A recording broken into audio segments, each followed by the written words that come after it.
You take the red pill, you stay in Wonderland, and I show you how deep the rabbit hole goes.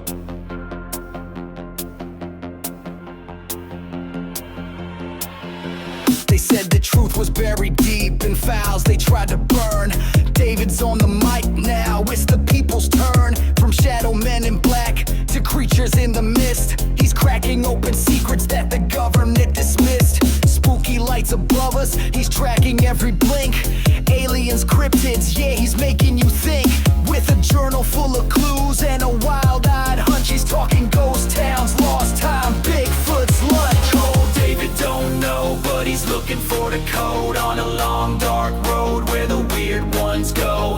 Mics stay hot when the stories unfold, digging through the static for the truth untold. From pyramids on Mars to sounds in the night, he's chasing after whispers just beyond the light. Tinfoil hat, nah, it's a crown for the bold. Turn the dial up, these tales don't grow old.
Hey everybody, it's Dayvid from Down the Rabbit Hole.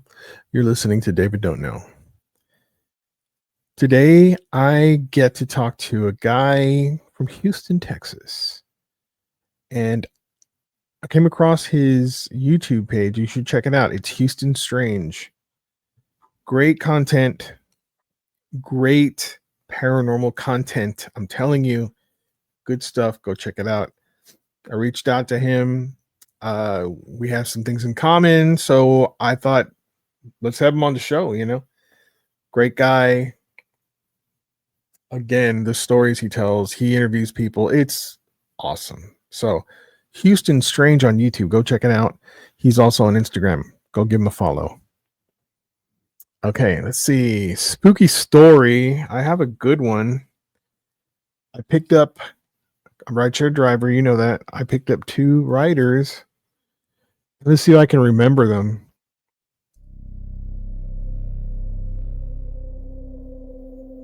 So it was 2 brothers. They had just gone to the grocery store. I was taking them home. They lived near downtown. I picked them up from the HEB downtown. So y'all don't know, because you're not from Texas, HEB is the grocery store here in San Antonio, pretty much most of Texas. So the older brother tells me a story about his love for the Spurs. His parents, both brothers' parents, have passed. So he was telling me a story about the first time he heard his dad after he had passed. It was kind of a shocking thing. He was at a bakery. Oh, not too far away from. Well, I'm not going to say the place because they don't sponsor me yet.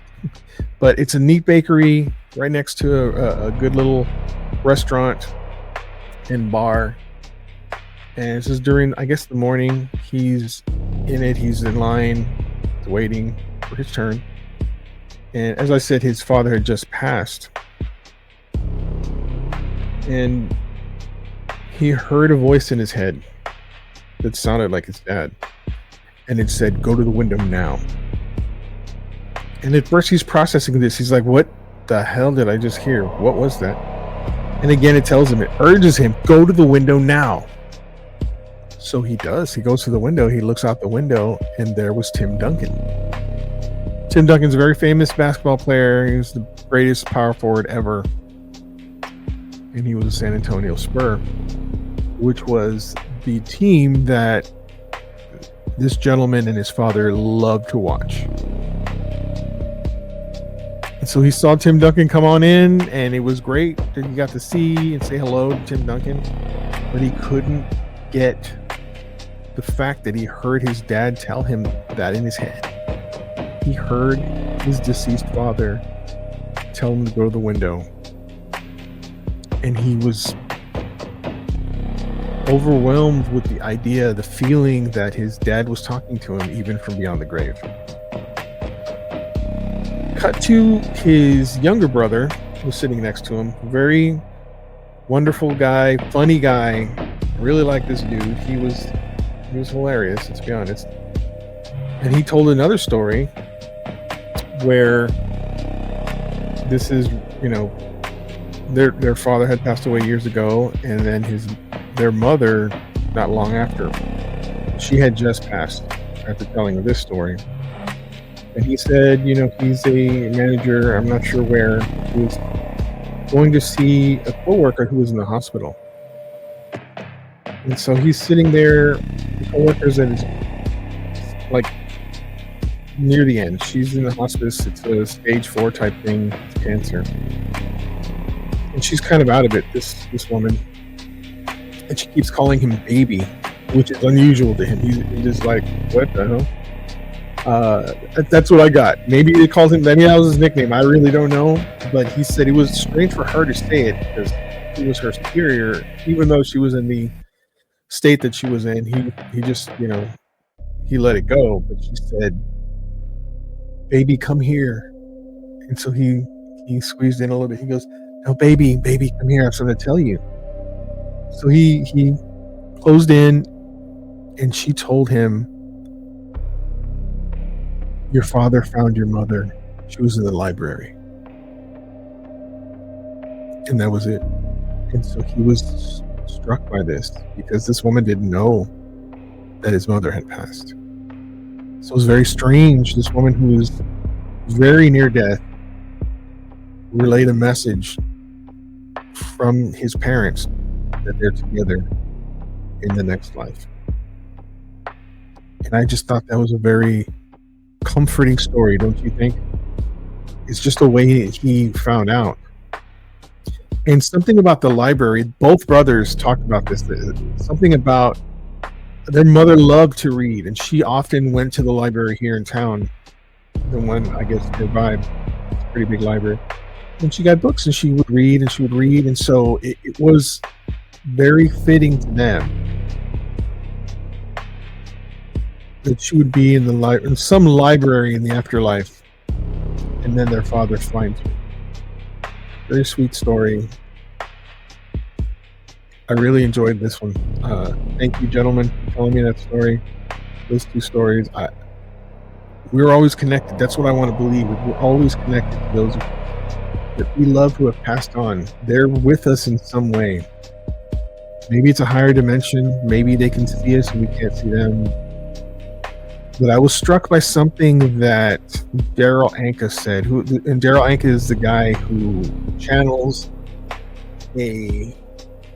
stay with me. He channels a guy named Bashar, and Bashar is supposed to be an alien in another dimension, higher dimension, whatever. Very skeptical about this guy until they started to do these tests on him when he's channeling, and the tests kind of prove that he's not really there. He's connected to a higher, some sort of different.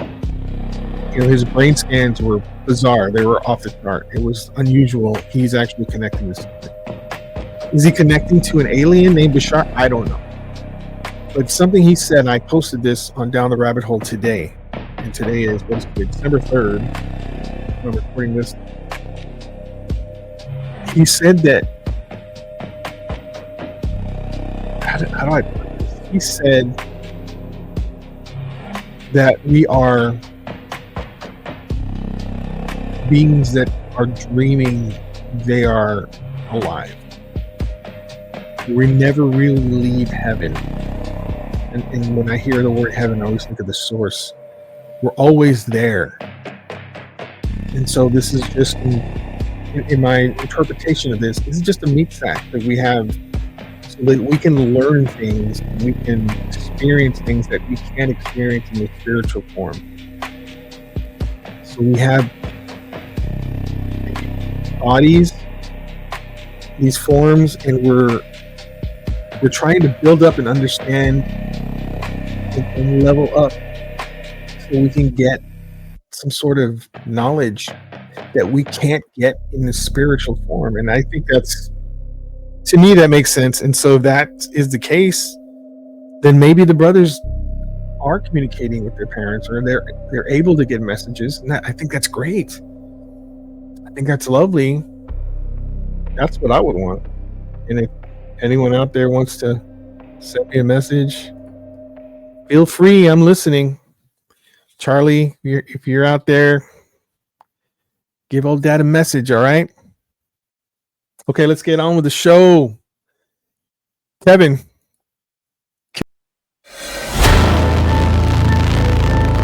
Where the weird ones go production.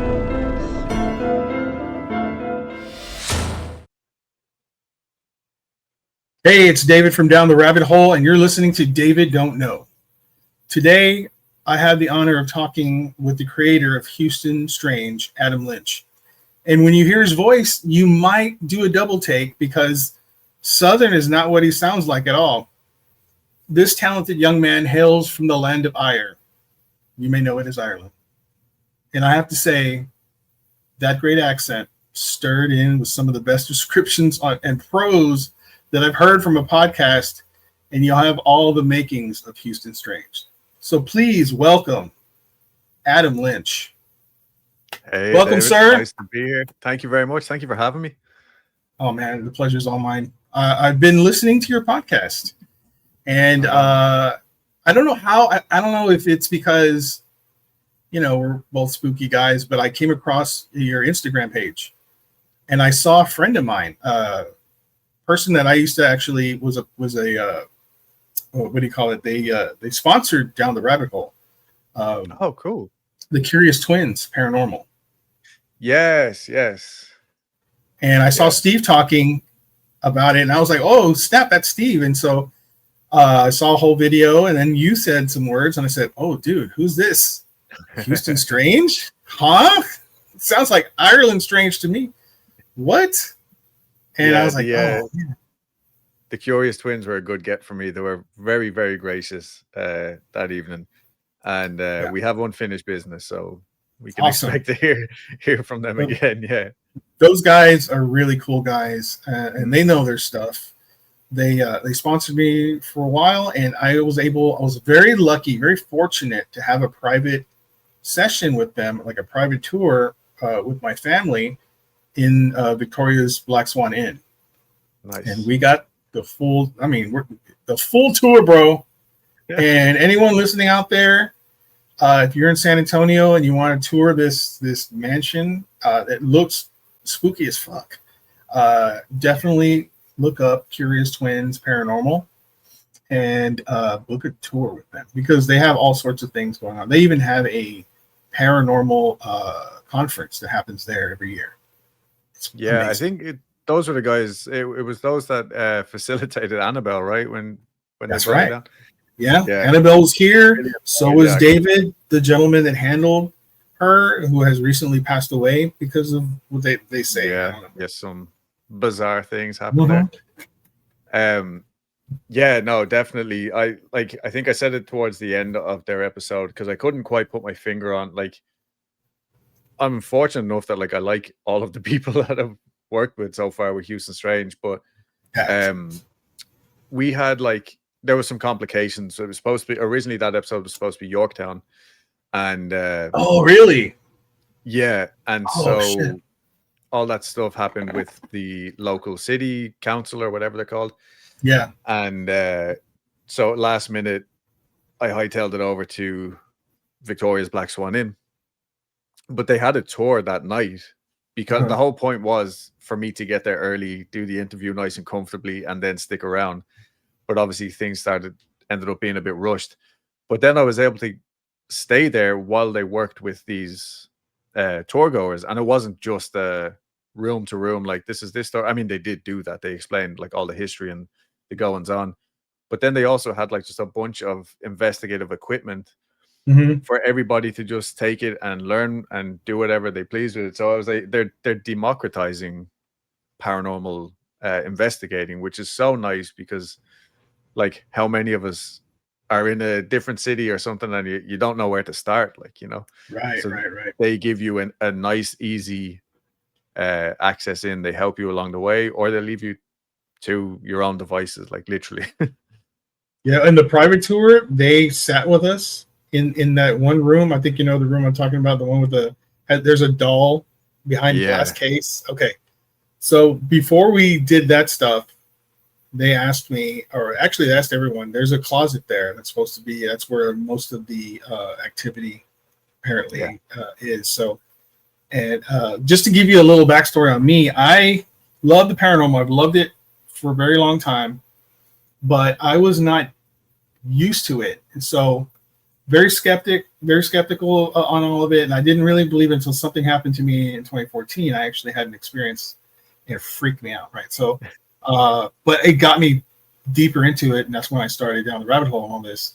But it was hard for me to do the research because it would spook me. It would spook me. Yeah. I just listened to one of your episodes where you were working on it at night and you were like, this guy.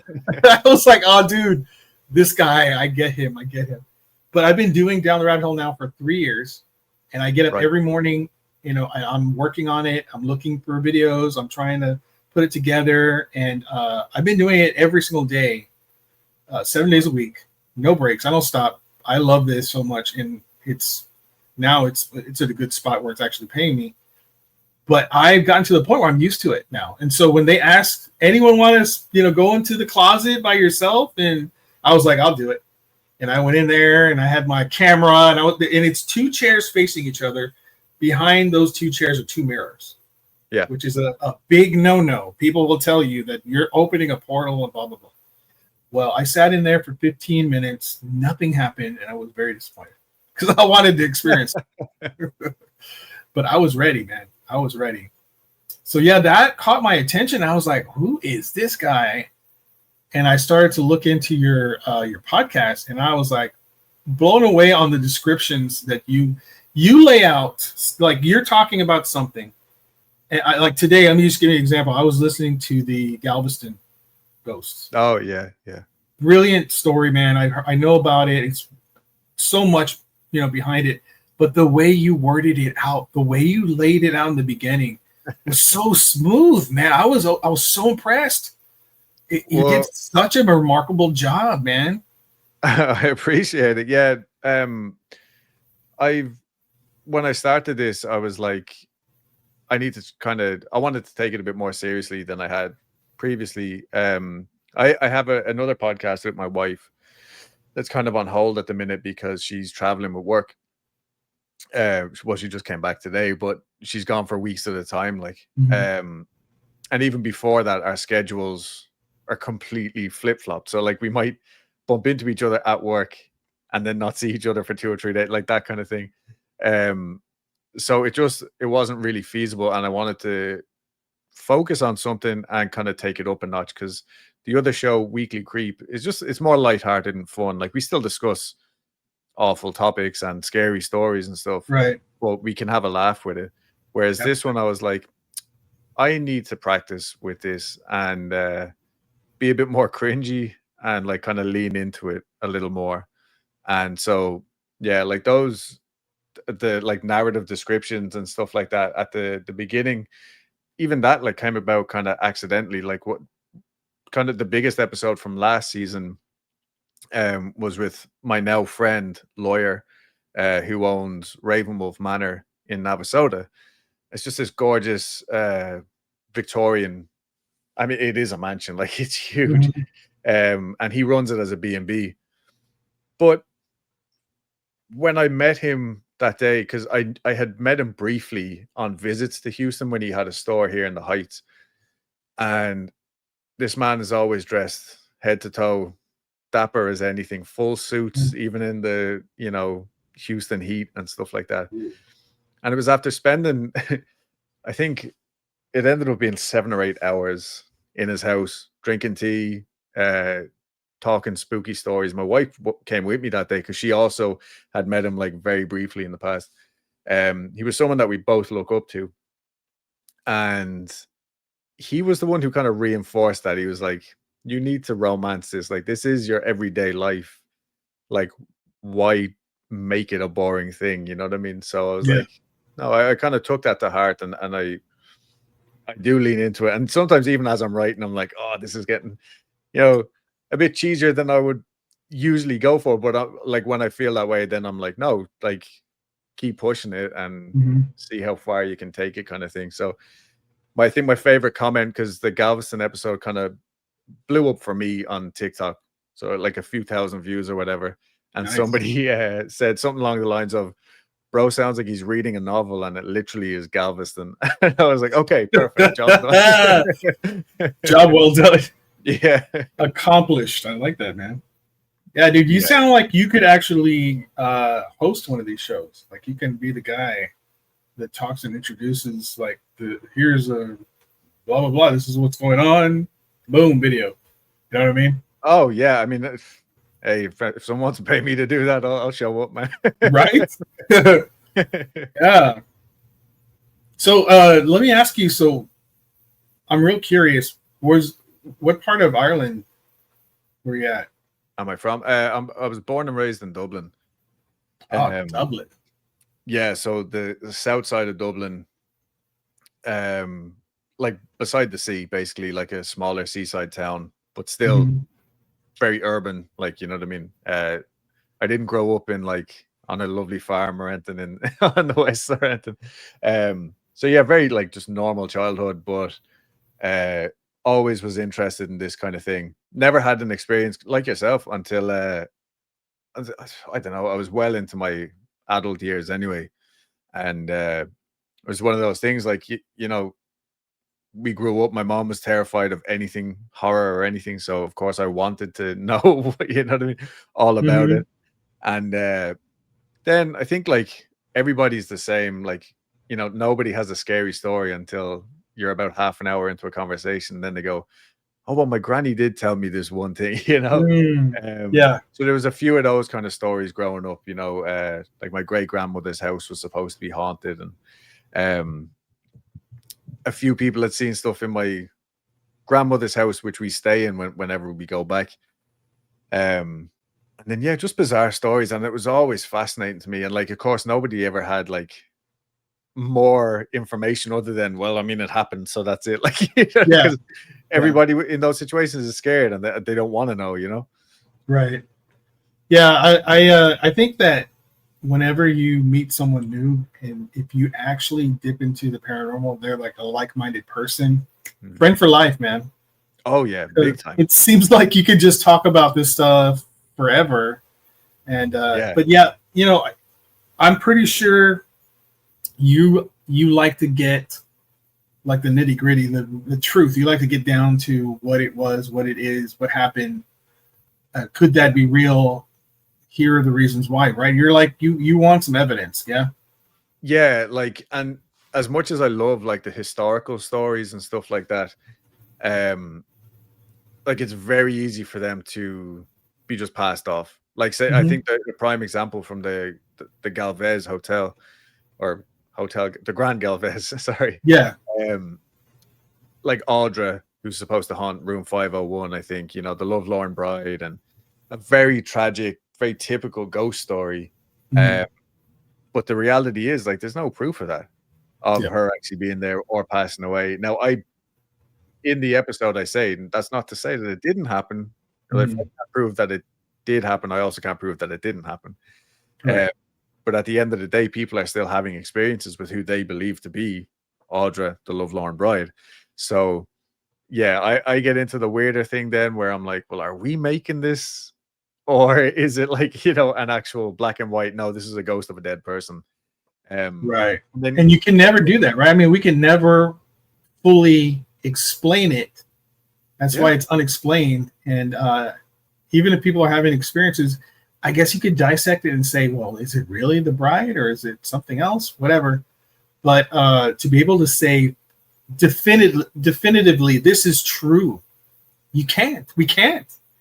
yeah. It's just almost impossible. So, Yeah, and I think like one of the things that I'm really grateful for is like I spent the last 4 or 5 years just reading really boring ghost books, you know, but mhm, like from the old like British authors who, you know, were from well-off families and had time to actually dedicate to pretty genuine paranormal research, right. at least what I would consider. But like, you know, the more famous cases like Guy Playfair, like he did the Enfield Hunt, like he wrote that book, and you kind of you start to see the same.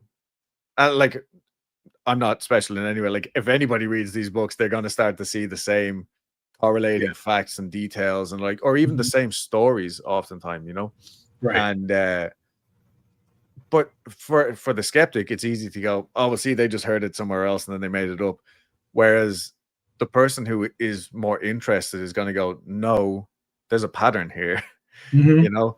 And then you might be talking to someone who isn't even necessarily a believer, but they're telling you, "Oh, you know, my granddad passed away, and I think he, I don't know, knocked on the wall 3 times one night," and then you instantly can go, "Oh, well, actually, there's another case where this same thing happened," or you know, and so Yeah. that for me as well, like that really cooks my bacon, as one of my friends was saying the other day. That's awesome. I know that when I started doing this, I wanted to do nothing but what was real. Like that's what Yeah, I wanted to present. I wanted to find videos that actually had ghosts that I could say, okay, this is real because of this. This is.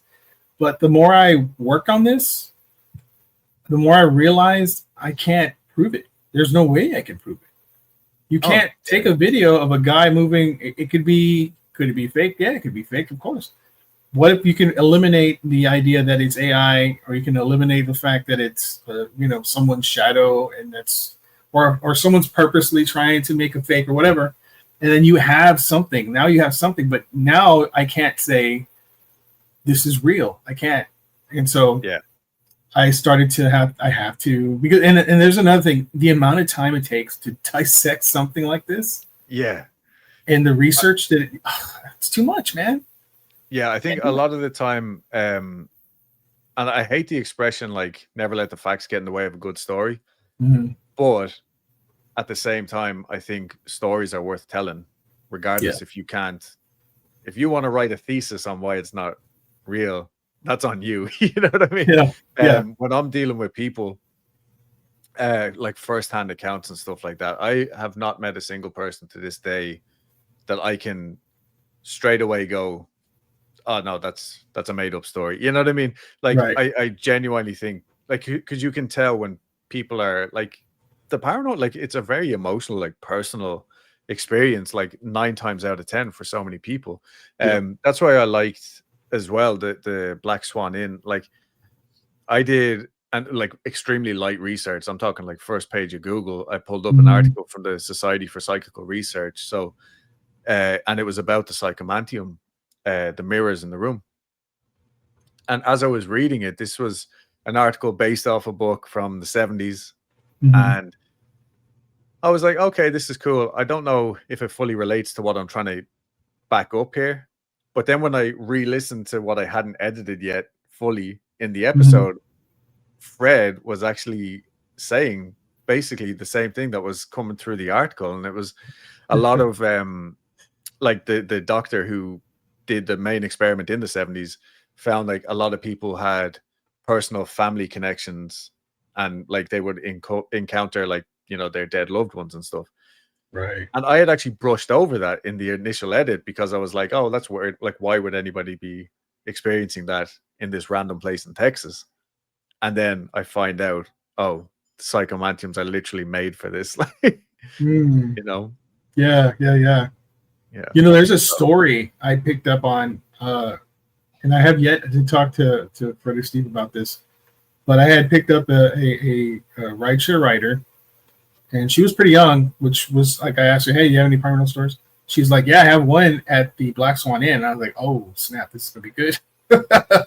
So she says, me and a whole bunch of friends, I think they were in high school at the time, snuck in through the gate of the entrance there, and they were just messing around. And she goes, admittedly, we were high. So, you know, take it with a grain of salt, but this is what we experienced. We were in there, walked into the field that's in front of the house, and they were it's like some area looking around when they saw something appear in white. And it was a white figure that started to walk towards them. And I said, did it look like an Indian? Did it look like, what did it look like? And she goes, it just looked like this white figure. And it was walking towards us, and we got spooked. And then it started to run towards us, so we got the hell out of there. Oh my God. I was like, what the hell? That's a great story, but is it real? You know? I mean, there is people who claim to, like, off the top of my head, from what I remember, there's people who claim to see a lady in a white dress there. You know, and like you said, like the Native American spirits, the soldier spirits, the Mexican. There's a burial mound, right? I remember Fred saying there was like this bump of land in front of the house, and they say, yeah, there are people buried in that mound, like a small mass grave or something. Wow, crazy, man. Hey, who's that? Yeah. Wait. Oh wait. Yeah, I like to. And I'm like, I like to put some pictures of who I have on the show back there. Nice.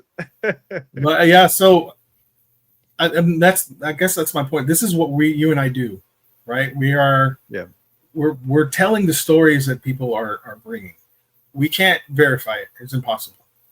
Yeah. I've always wanted to be the one that brings the real, but hey, listen, this is what they tell us. This is what we find out there. And if it's interesting, I'm going to share it. That's what I always say. It gives me the creeps. I'm sharing it, man. Yeah. And there's oh my God, there's something I wanted to say about that. Jesus, I forgot. Yeah. Well, no, you're fine. You're fine. Like, but that's the other thing. Like the first few episodes that I did of Houston Strange, they weren't video episodes because initially it didn't start out as a video podcast. Now it's more video than it is podcast, I feel. But the family that I was working with, that was a genuine, like they were going through a haunting, supposed haunting, that they didn't know what to do with, kind of thing. They were like, well, yeah, it's scary. We don't feel like we're in danger or anything like that. But eventually, because it went on for months before I actually put out the episode. So I'd been to the house, I think 3 times. I'd met a neighbor who was experiencing stuff. And being in the house with the family, there was stuff that I was able to comfortably debunk with them while I was there. Cool, man. Yeah. And like, even like, because I have like a little business card that I give out, you know, whenever I do meet someone. And even on there, I have like paranormal researcher, because I'm not an investigator, you know what I mean? Yeah. So it didn't feel right putting that on there. I've been on a few investigations, especially like in the last few months. I've been like I was saying, I do work for some other people.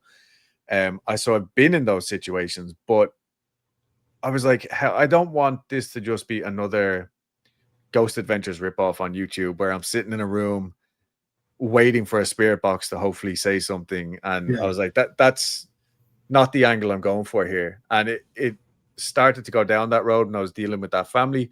But thankfully, like, they were very responsive, and like they just needed somebody to kind of hear them out Yeah. and like get some validation. And because there was stuff that I cannot explain. I can't Really? remember if I experienced anything while I was there or not. I think we caught some interesting EVPs just on my like camera. I brought the camera just as a backup audio because I didn't Mhm. trust the mics I was using at the time. And we did catch like some interesting EVPs and stuff like that. But That's cool. I just didn't want to go down that rabbit hole of sharing evidence constantly and going, see this, to hear this, you know? Yeah. Yeah. Because I mean, it's hard to get away from that when you're an investigator. You're hoping to catch something, and when you do, man, they love to put it out Yeah. there. Look, can Yeah. you tell me what you debunked? I'm interested into what you debunked in there.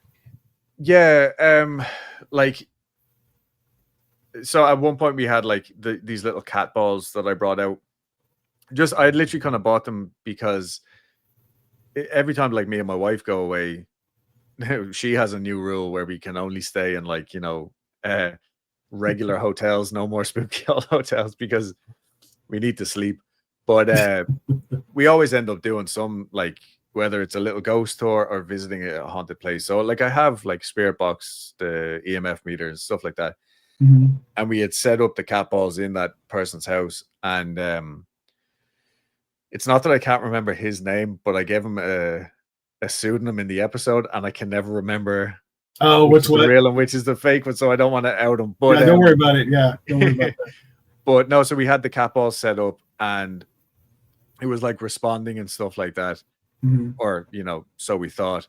And then like later on, I was able to figure out like whatever density the marble on his kitchen countertop was, if we were like banging it, slapping it, doing whatever, those cat balls weren't reacting. But if you barely touched it, like whatever, like the frequency of like this light piece of plastic that would hit it, it would set it Mhm. off. No You know what I mean? shit. Yeah. And it was like, Wow. for one, it gave me a lot less faith in these, you know, little toys or whatever. But Right. at the same time, like I'll probably use them again somewhere. And then as well, like I had actually thought I saw a shadow at one point. Hmm. While literally as I was walking out the door, and it was kind of just one of these things. Hold on a minute, where's the? Because they had a little girl, and I was like, did she just walk in here or through this doorway? And we all got excited, like admittedly, like I did too. Yeah. I was like, hold on, let's like, you know, but no, they were very open and like, okay, how can we try and debunk this? And we think it might have just been this weird angled reflection from the TV in one of the bedrooms, Okay. stuff like that. But again, even that kind of by the end, I was like, I kind of feel like we're clutching at straws. But it was nice how open they were to be like, okay, yeah, like maybe this I can isn't the see that. ghost of, you know, Yeah. seasons past, whoever, like, you know, yeah. So that was nice. But it's very important to try to debunk and not go the other way and say that everything you experience is an actual haunting of some kind. So I find that really interesting that you're doing that and that they were open to it. Fucking cool, man. It's good stuff. Yeah. And also like lastly, because I did have to share a piece of evidence from the Black Swan Inn because it was too clear to not bring it up. And Ooh. as I was walking through, you know, the milking barn out the back, I think it's called the milking barn, Yeah. or the dairy barn. As I walked through there, the camera just picked up, could have been something else, but what sounded like a woman saying memory. And it's almost in like a robotic voice. So when I heard it in edit, because I was just trying to catch some B-roll, get some clips. But yeah, as I was trying to catch, or as I was trying to like just edit, see whatever's there, I heard this noise. So like I called Fred and Steven and I like confirmed with them. I was like, is there like an alarm system that, you know what I mean, maybe it's like defaulted to the memory system or something like that, you know what I mean? I'm trying to think of all these things. And they like, he actually laughed. He was like, no, man, like literally there's just barely got lights out there. You know what I mean? But again, it was one of those things like I wasn't driving 3.5, 4 hours back just to check, but I did call. Like I feel like that was my kind of due diligence, you know what I mean? Absolutely, man. All right. I think you're doing it the right way for sure. I do remember the one thing. So I had my sister was out there with me at the Victoria's Black Swan Inn, and we were outside. I'm trying to tell you. Okay, so we're to the left of the house. Yeah. And we were walking that path where we're going to the back, and they had some lights, and they were flickering, which I thought, oh man, are they doing this on purpose? Is this something did they fix it to make it flicker like there's some sort of ghost present? But in that moment, my sister was filming, and we looked back at the she sent me the video, and there seems to be a mist in the video just going off. And I was trying to figure out how can we debunk that. Is that something that's just natural? Maybe it didn't look misty at the time, but I couldn't explain it. It was the only thing really we caught, if at all. If that means anything, I don't know. But Adam, I wanted to ask you about. You've been doing this a year now, right? The Houston Strange. Yeah, I think actually like quite a bit longer with like the original interviews. So about a year and a half, I think. Yeah. Okay. Can you tell me about the Black Hope curse? Can you talk about that? Yeah. So like actually speaking of debunking, when I first, so I think I'd heard of the story through like one of the millions of podcasts, you know what I mean, that have covered it. Like so many people have covered the legend of the Black Hope curse. Is that a Houston legend? Is that there in Houston? Okay, I don't think I've heard it.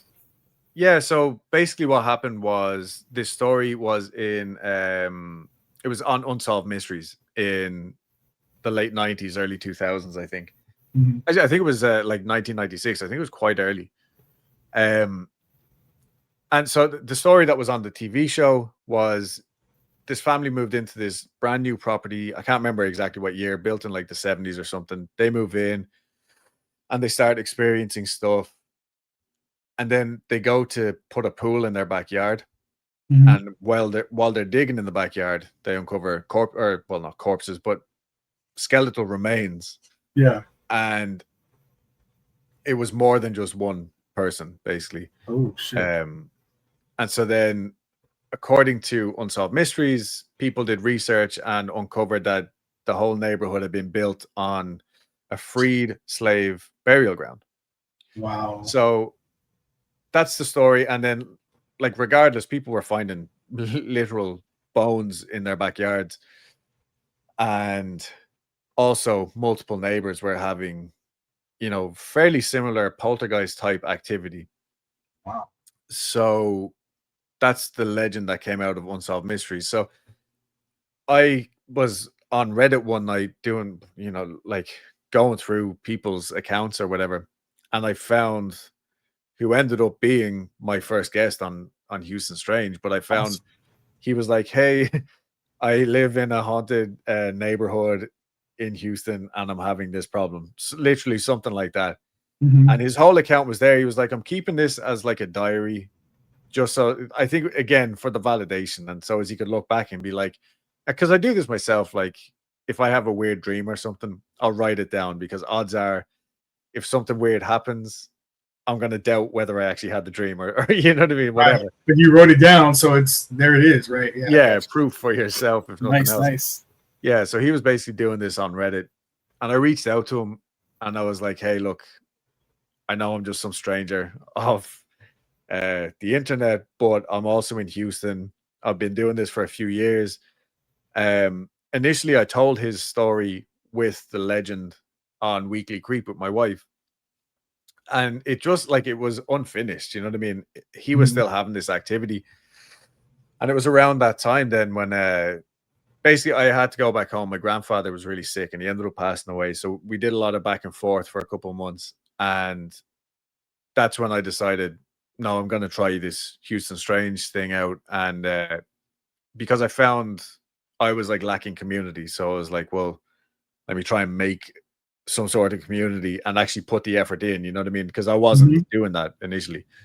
So that was like that was the selfish reason behind doing this as well, So after a while, we were talking for months, and then finally he agreed like to meet up for an in-person interview. Um, and he told me what he was experiencing, and so I was like, okay, well, let me look a little bit deeper into the actual history, because it's a bit too good to be true. You know what I mean? Yeah. Um, and so thankfully, a lot of Texas's maps are like very easily available online. The Sanborn, the fire maps, stuff like that. Mhm. So I was able to pull up the Crosby Townships maps from the time that like Unsolved Mysteries claimed, this area was a freed slave burial ground, blah blah blah. I personally couldn't find any of that information on there, Okay. Interesting. but there's a town right next to.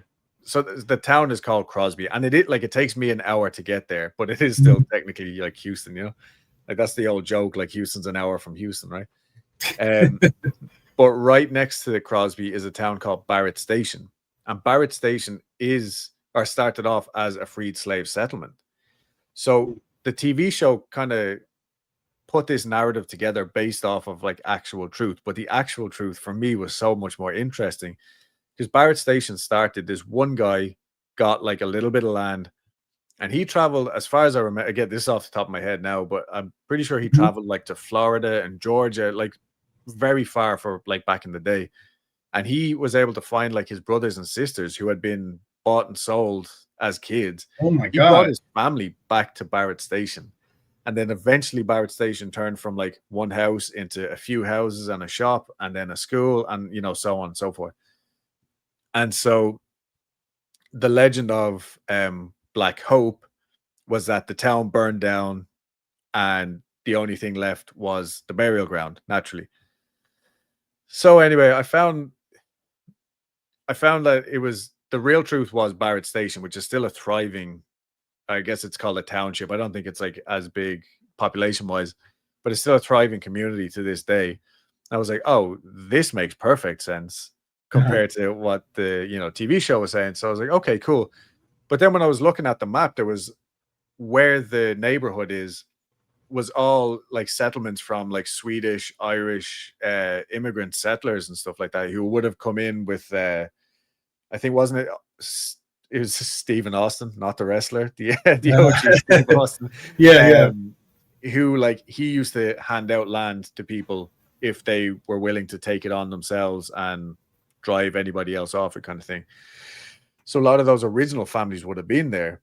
So then I was thinking, well, back in the day, if you had land, that's where you buried your family. Yeah. So why couldn't it be that land? Why couldn't it be those bodies that are being disturbed now? Because as recently as I think 2019, people were still finding human remains God damn. in their backyards. Yeah, and the original neighborhood is, like, say, in the center. It's like huge now, very private, like gates everywhere. They're sick of paranormal investigators trying to get in.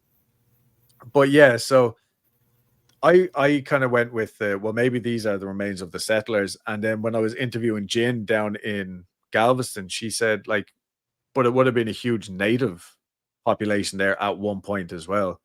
So, like, who knows? Without some sort of DNA testing, like, we're not going to know who these actually are. But at the end of the day, there's an amazing true story 5 miles down the road. There's actual people uncovering bodies in their backyards when they're trying to dig for swimming pools. Jesus. And there's still currently people experiencing very real paranormal activity in multiple houses. I've only been in 2 houses and I've heard the stories from both families. Now I kind of put a pin in it at that, because after I had spoken to the 2 families, I didn't want to kind of milk it. You know what I mean? Yeah. I felt I had brought the story as far as I could take it, and I, like, the families know, like, we're still friends, like, we have each other's numbers and stuff like that. And I'm like, dude, like, if you ever want, like, to give me an update just for me, because, like, something, like, we spent an hour on the phone one day, because not for the show at all, like, he was just kind of at wit's end. He was worried about his kids, this and that. Yeah. And then his neighbor was in a fairly similar situation. She was at home alone a lot. But yeah, no, so as far as I know now, like, they're pretty happy just living with their paranormal roommates. But yeah, and then I did do a little like actual update where we met up. We went and grabbed Whataburger. It was the most Houstonian Houston Strange episode I've done, definitely. I'm originally from Corpus Christi. Okay. And that's the birthplace of Whataburger. Oh, really? I grew up on breakfast on the buns, my friend. It's my favorite. I remember hearing I remember hearing an interview with like Post Malone, who I don't listen to. Like, I'm very untrendy. Right. Me too. Yeah. But I was like, he seems like a nice guy. But he was talking about like all he eats is fast food when he's on the road. Maybe he's lost a lot of weight now, so maybe not anymore. But at one point, that's all he was doing. And he was like, but Whataburger's the best one, right? That's awesome, man. Yeah. He is a very nice guy, as a matter of fact. I've seen some videos where he's just like handing out his guitar to some stranger because they want to learn how to play. I'm like, what the hell? He seems genuine. Like, yeah. Real good guy. I was, you could actually, and I know I respect that you're actually like, I don't want to put a pin in it. I don't want to push it. Mm-hmm. But to me, I mean, if you were to go and investigate further, like in a different family, there's a book there, I think. Yeah, no, there is. I mean? There's a book. I think it was actually quite expensive when I looked into getting it. I think you could write a book about it. Yeah. I mean, potentially that's what Houston Strange will turn into. Like, that'd be a lovely thing for me, like just to have and how. Like, I am very sentimental. Like, this painting or this picture on the wall is a photograph that I took. Like, and it's my first printed photograph. Oh wow! You know what I mean? So I do like I am very much into the material. Like, oh, I made this like a child. You know, like here's something that I made. So yeah, potentially down the road. But like that particular neighborhood, they're all quite closed off because that TV show from the 90s, like anybody can watch Unsolved Mysteries on YouTube. So every couple of years, like the story kind of resurfaces, and I'm sure starting of October, they're like, oh crap, here it comes again.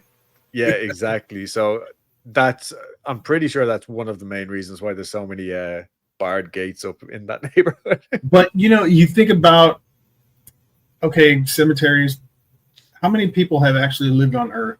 It's like 100 billion people. Yeah. I think science has said it's like 100 billion. Right now we're at 7.5 billion alive.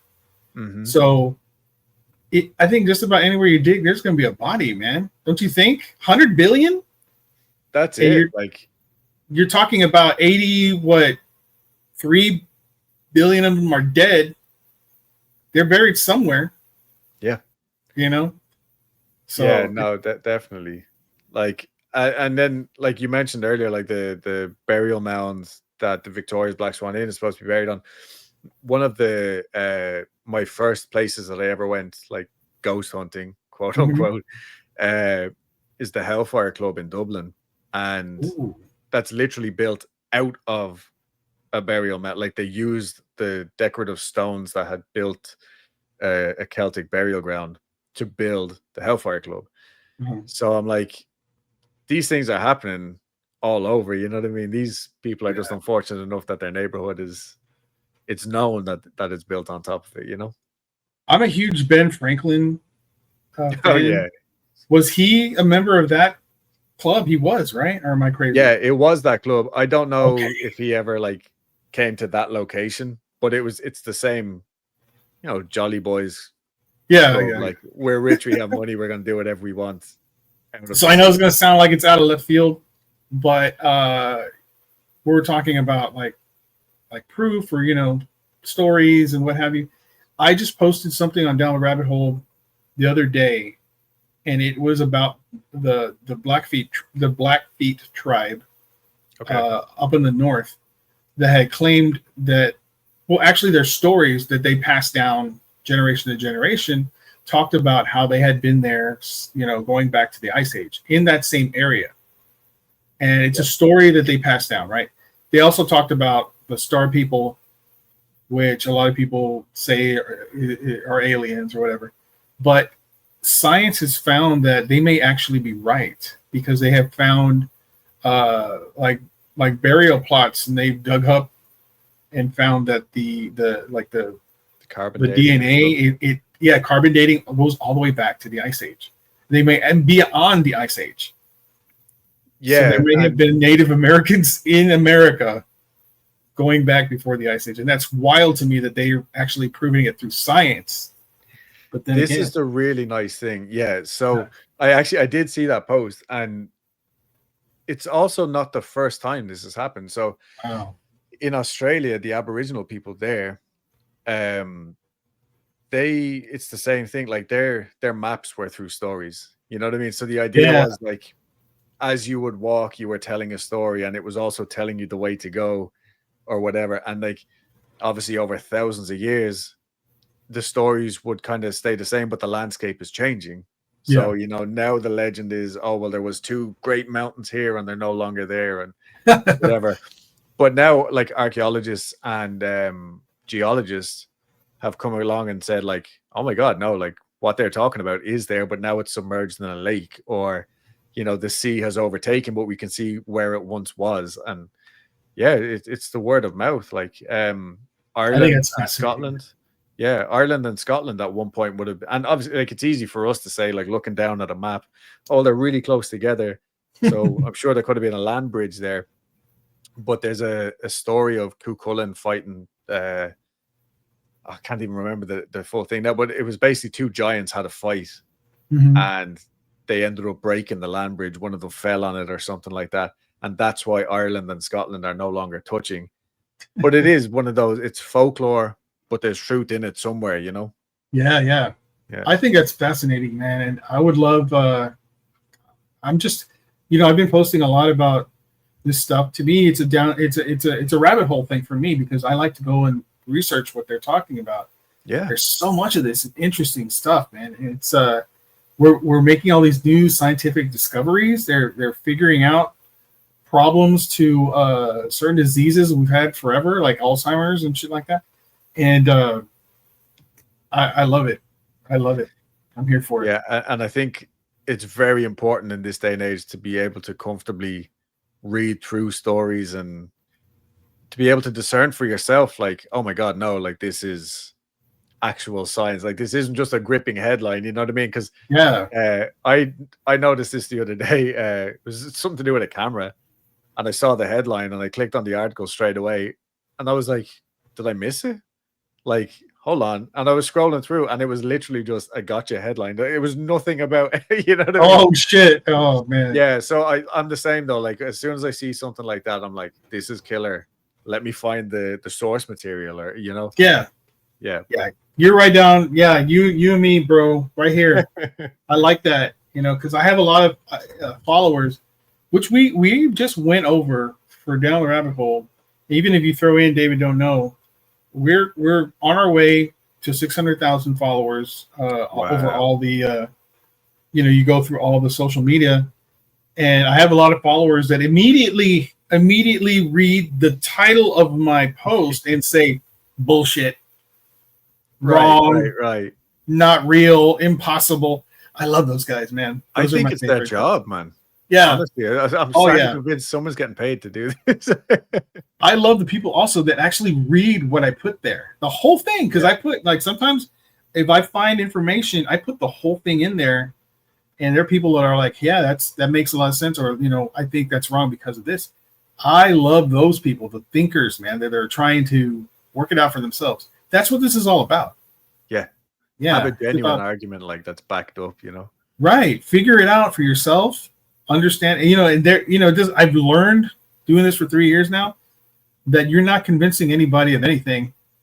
So I just put what I find out there, and I don't know if it's real or not. Yeah.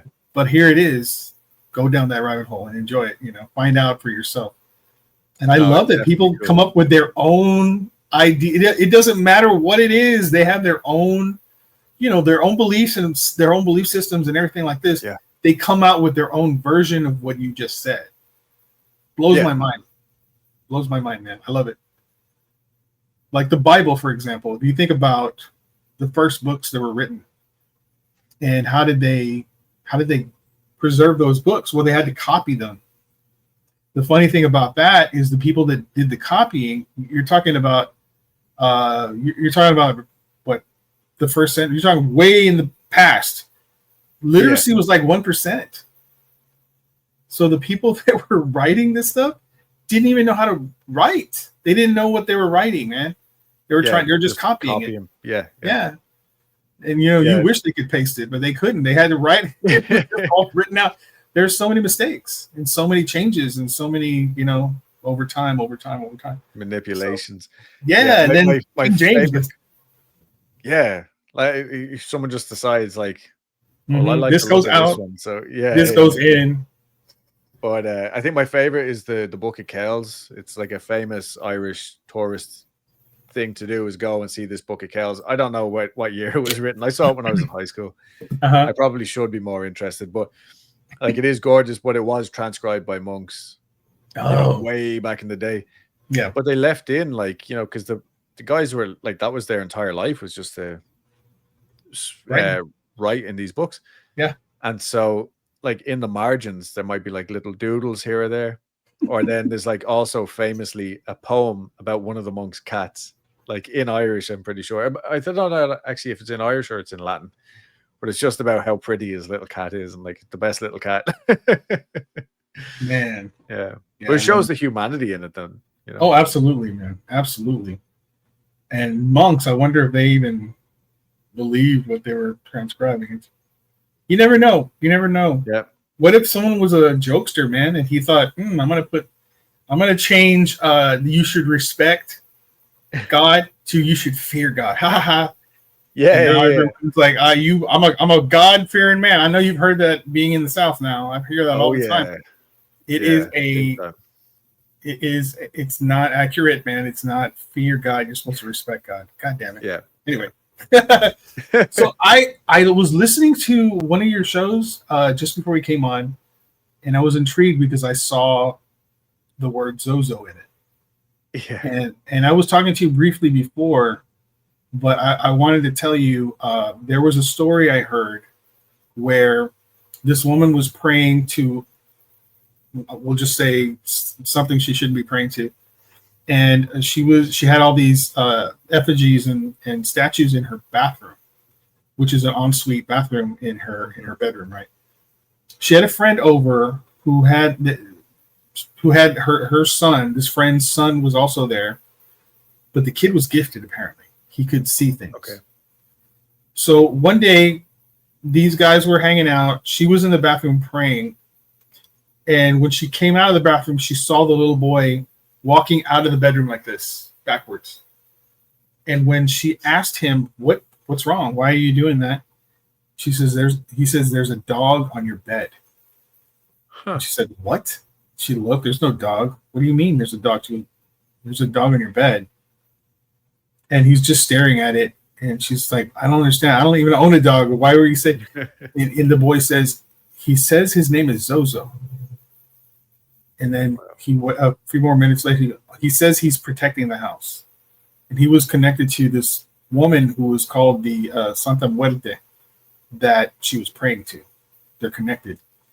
And she was very confused by this. And she said, could you see anything else? And he said, oh, I see a woman. There's a woman in here too. She's also protecting the house. And she said, tell me what she looks like. And he looked and he said, she looks like a zombie. And if you look at pictures of this Santa Muerte, I can see what he means. It's basically a skeleton in a robe. Kind of looks like a zombie, if you ask me. Yeah. Very bizarre. But I looked up Zozo as a dog because I was not sure about this. Mm-hmm. And so I found something about a demon that has a face that kind of looks like a dog. And I was trying to understand where it came from, what, in demonology, is it tied to Levi? I don't know what it is, right? So I'm trying to research it. I saw nothing about the Ouija board. But then I started hearing your show and what you were talking about. And then I went to go do a quick search, and it's all about the Ouija board and the search. I was surprised, man. So can you tell us a little bit about that? Zozo? Yeah.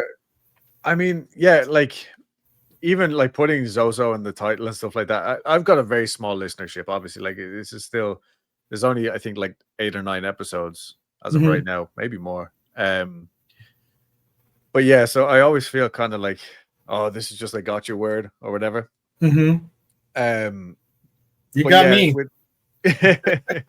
but with the Zoso thing, like I remember hearing it like one of those internet stories like a long time ago, whatever.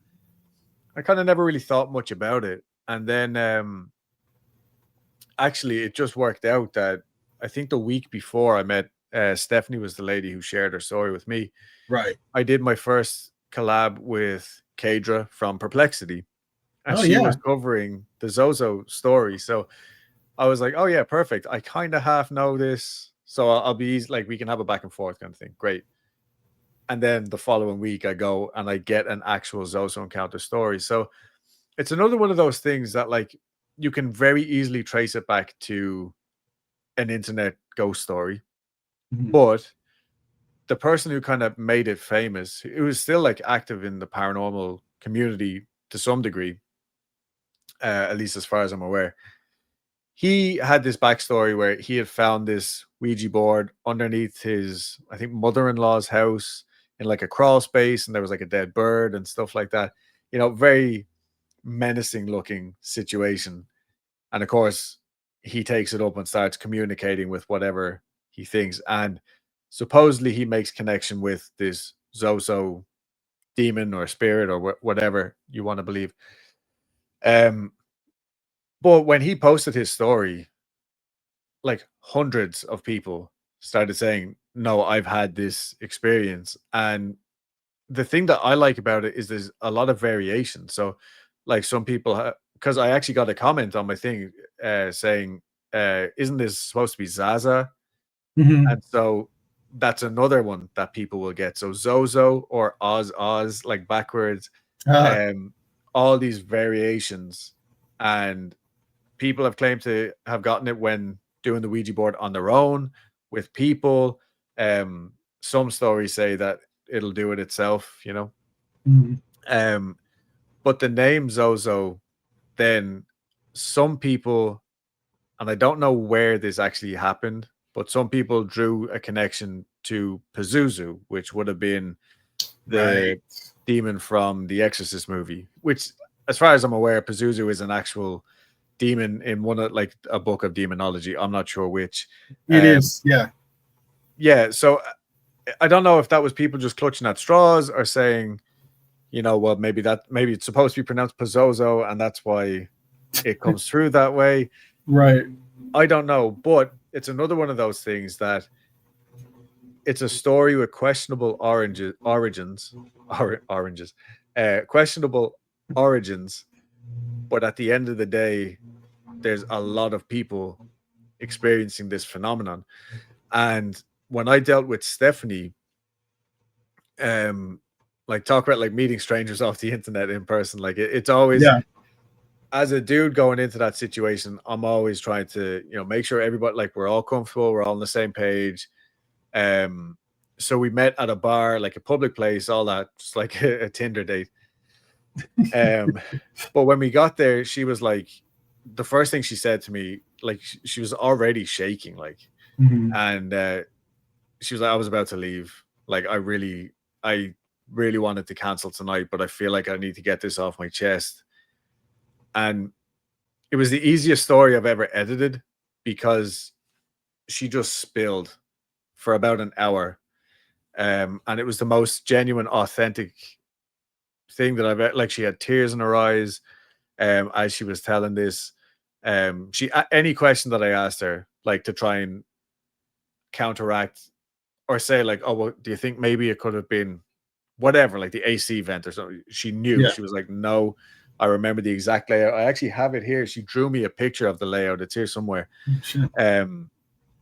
Because she wanted to have a visual reference for me so she could say, this is where I was now. This is where my friend was sitting. Like, and at the end of the day, my takeaway from her personal experience was this was some sort of warning, whether it was a family member or themselves or what, I don't know.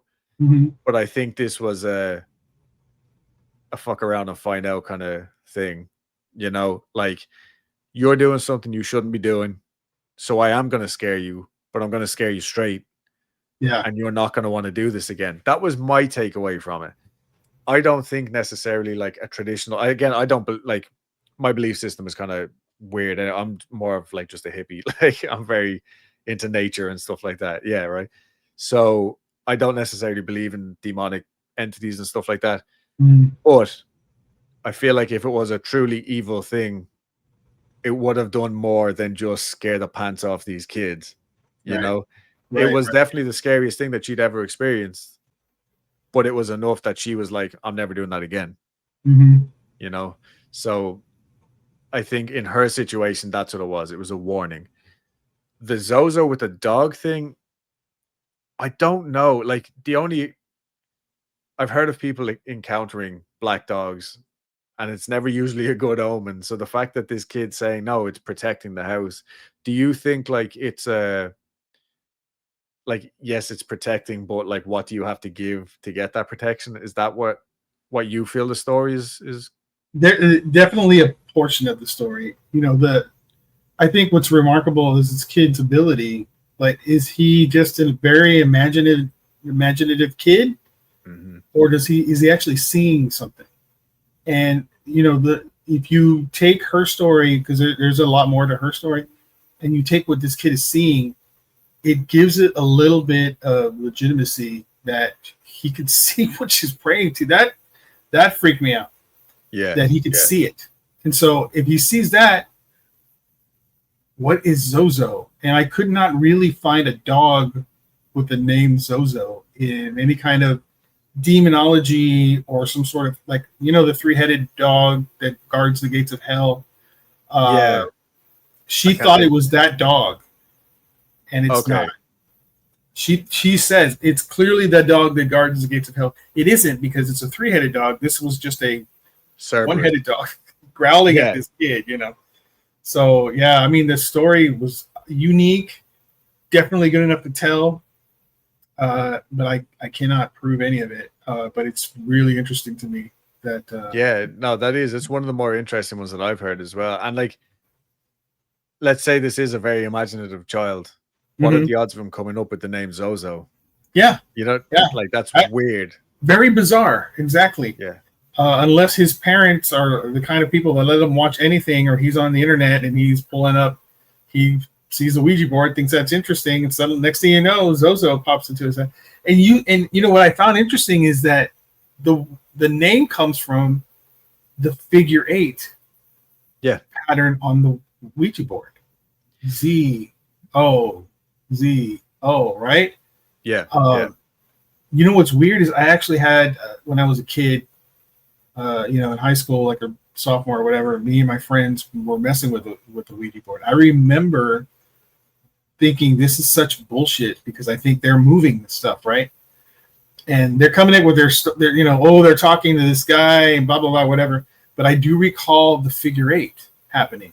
But we didn't make any conclusion that it was trying to say something. It was just, what the hell is this kind of thing? Yeah. I was seeing that. And when I listened to what you were talking about, it hit that memory, and I was like, "Oh my God, is that what it was saying? Is that what was happening?" This is like today that happened in my head. That memory, like we just blew it off because we're like, "Well, it's just this is boring, this is not figure skating. Let's go." Yeah. Something else. Like, wow, okay. No, that is very interesting. Like, but again, it's one of those things. Like, you're not cognizant at the time. You don't have this information at the ready. Nope. And then if you did, would your mind take over then at that point? Like, you know what I'm saying? Yeah.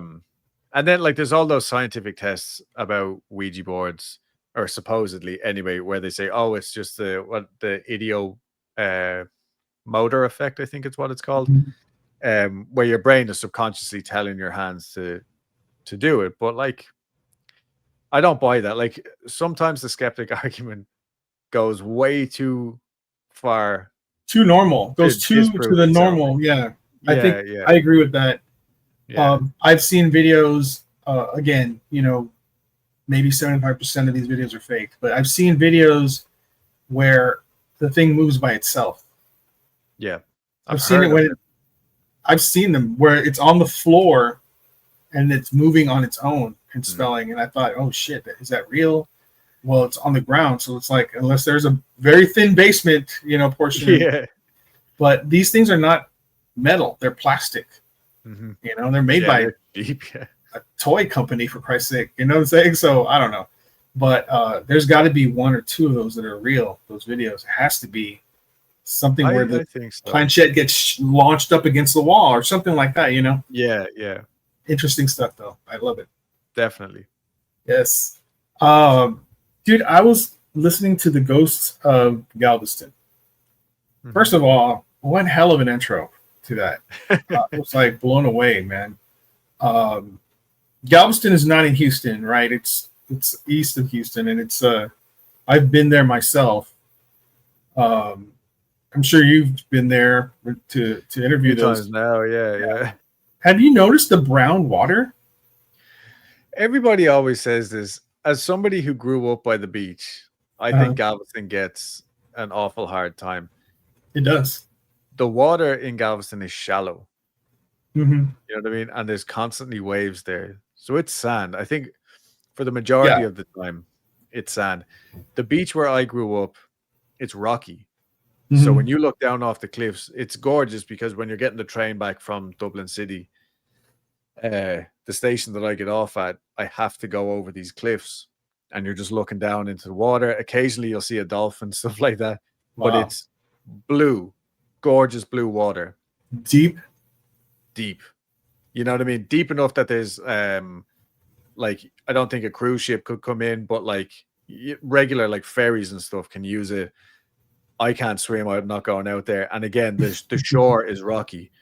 So I think that's where a lot of the cloudiness from Galveston comes in.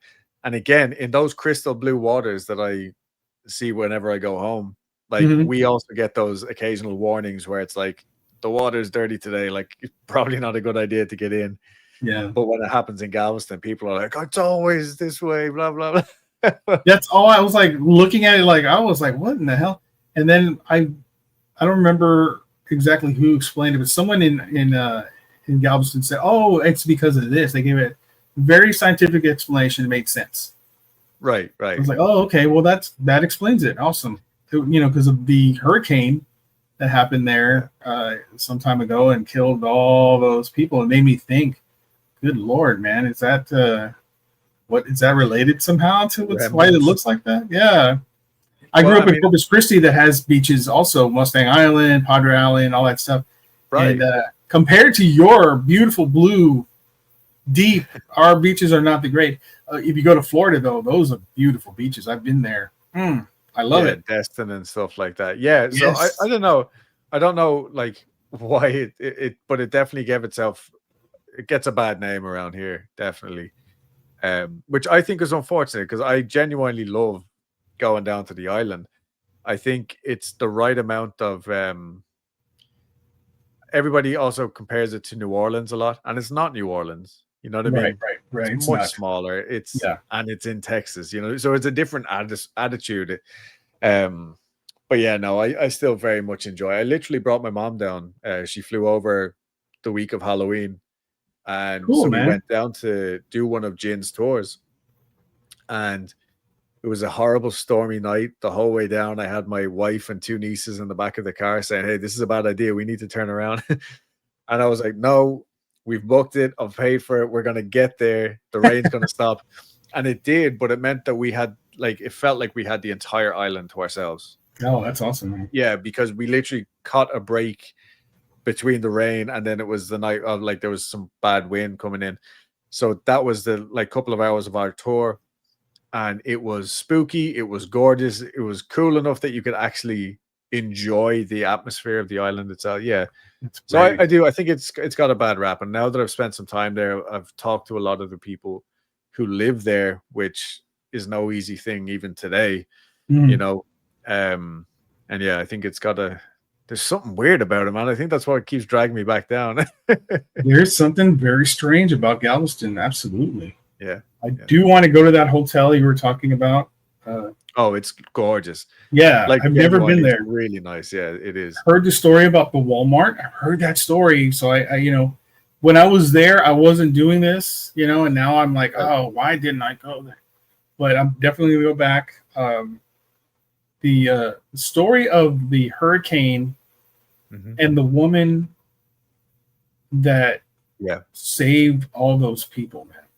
Yeah, I think they estimate around 50 people. This is another one of those stories that will never be what's the word? Like we can't prove this definitively. Absolutely. But as far as I'm aware, there's enough written accounts from the time. Like there's a book, I have it somewhere, by Eric Larson.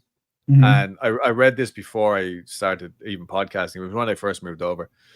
And it's called Isaac's Storm. Eric Larson is what's the word? Historical, it's not fiction, historical non-fiction narrative, I think is like how they describe his writing style. So he'll piece together a story that maybe the dialogue is made up, fabricated just to move the story along. But his accounts are written out of like he actually spent, I think, the guts of a year in the Rosenberg Library on Galveston Island, going through actual like letters, diary entries, newspaper reports, from all the people who were there at the time, postcards even, and from that, and as well, he had Isaac's diary. Isaac was the weatherman who was in denial that this was actually going to happen, because Galveston was like the bastion, like the pinnacle of, a new city, like it's a thriving metropolis. We're never going to be affected by something like that. And how wrong he was. Yeah, 12 hours later, like the entire island is almost completely submerged at one point. You know what I mean? Between 6,000 and 12,000 people have died. But that book, a lot of like the historian, like people who maybe have written their own books that is very dry and factual, and that's it. I think they wouldn't recommend reading Isaac's Storm, but I would, because it had a fantastic way of pulling you in.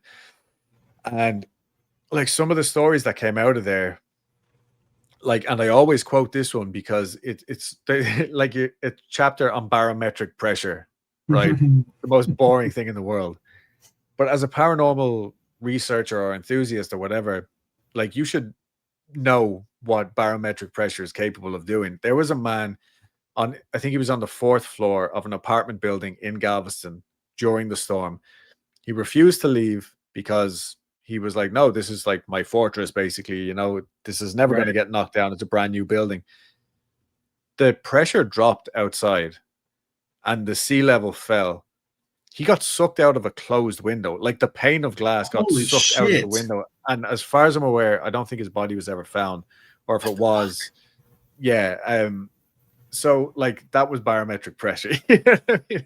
And if it's capable of doing that, when you're in, say, an old haunted house that's maybe not insulated 100% or at all, and the pressure changes outside as the sun goes down and it starts to get a little cooler, maybe those EMF detectors that you have or the REM pods are going to start reacting, but maybe it's not a ghost, you know what I mean? Maybe it's something completely natural, but we don't have those kind of tools. So so that, like, Galveston held a lot more mystery for me than just the paranormal. Obviously the paranormal was my gateway into it, but there's a lot of interesting, very morbid facts, obviously, but I mean, thankfully we can still go there today and enjoy it for what it is.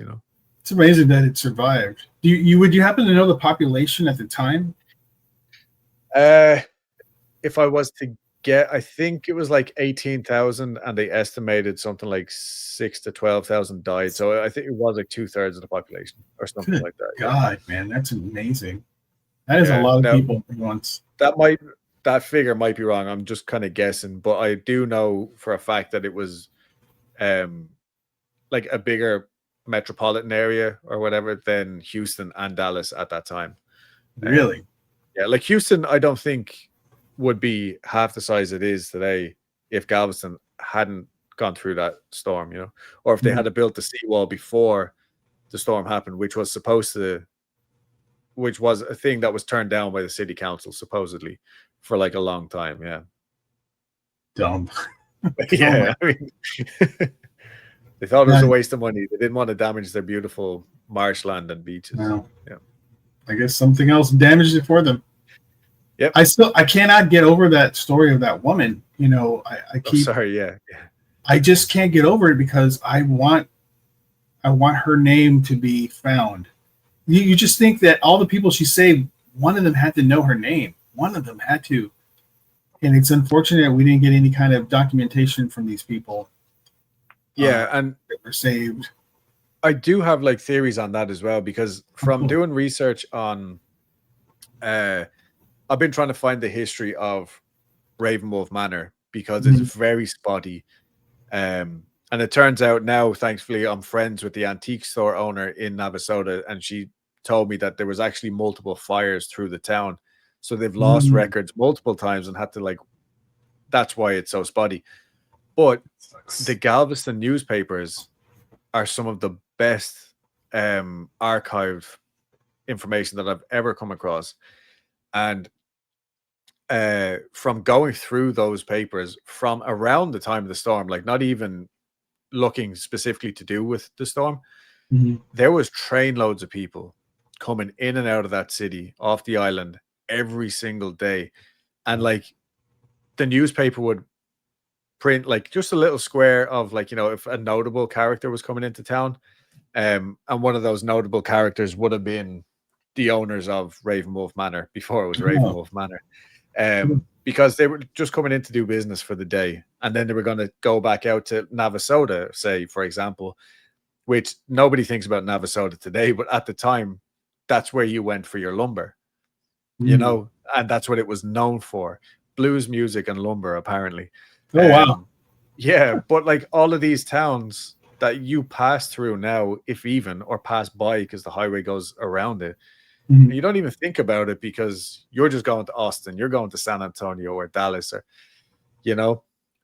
so I do believe that like that woman, she might not have been known because maybe she was literally on her way into town for a job interview that day, or she could have been a passing school teacher, any of these things, But the foresight to not only be lucky enough to get into the building, get a rope tied around herself, tied around a safe, and then go and help people. Yeah. What? I know. I'm just blown away by that. No, it's a fantastic story. And like, again, it's another, like I was very lucky to do Jin's interview in that building, and I'm still very annoyed with it. It's one of the lighting wise I messed it up, and I'll never get over that, to be honest. But it was a gorgeous building, or it still is. But when you're there, and like I think we were on the second floor, it might have been on the third floor, and we walked back down to the second, but like that's where the water was coming in, that's the window that she hit. And when you're standing up there looking back over the, like, it's high, and like trying to even contemplate like how this would look if it was a river outside. You know what I mean? Yeah, right. It's just absolutely baffling. Like, yeah, man, that's a great story, man. And what really caught me is how she ended up going out, which was it was like tragic. Oh my god, dude, you've got to listen to Houston Strange, especially that story. It was fantastic. You get a chance, go to YouTube, type in Houston, type in Strange, and listen to that show because it's freaking awesome. Thank you, Adam. I have 6 questions for you, sir, if you're willing. Absolutely. Excellent. So the first 2 are basically questions I'm going to ask you personally, and the rest, the 4, are going to be questions I ask everybody. So don't take it personal or anything like that. I'm not trying to be, All right, sir. Question number 1. This is the 6 questions, Houston Strange style. Number 1, sir. First off, I know I've already said this to you before we record, but welcome to Texas. So glad to have you here, man. I know you've been here 4 years, but we're Southern here. We're very hospitable. I want to welcome you to Texas from me. I'm glad you're here. Very much. Very glad you're here. What inspired Houston Strange? Texas. No, it was Texas in a nutshell. Like me wanting to experience more genuine connection with not only the people but the places and the history itself. I think that's probably the most concise version of that answer. But yeah, like to build a little community and stuff like that. And thankfully that happened instantly, like literally from the get-go. It was making connections, making friends, and hopefully within the next year or so we'll be able to do actual community events and stuff like that. That sounds amazing, man. Yeah. I had a question because this is the second part of that question. Texas is old. So we've been around since 1718. Well, San Antonio's been around since 1718. But it's been around, but it hasn't been around as long as Ireland.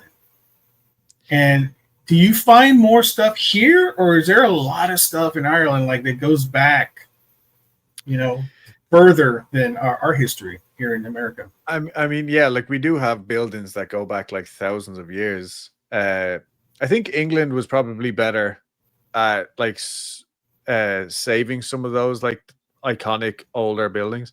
Mm-hmm. But no, we do. Like I worked in construction for like 10 years, basically from when I was 19 to like 28, 29. And I found myself in some interesting buildings that like would just casually, you would be told, oh, this was built in the 1600s, by the way, or like its original form. Or like when we go home, my granny is a part of like, what is it called? Aqua aerobics, like, where they go up, they kick their legs and stuff in the water. Yeah. So her and the ladies do that every week.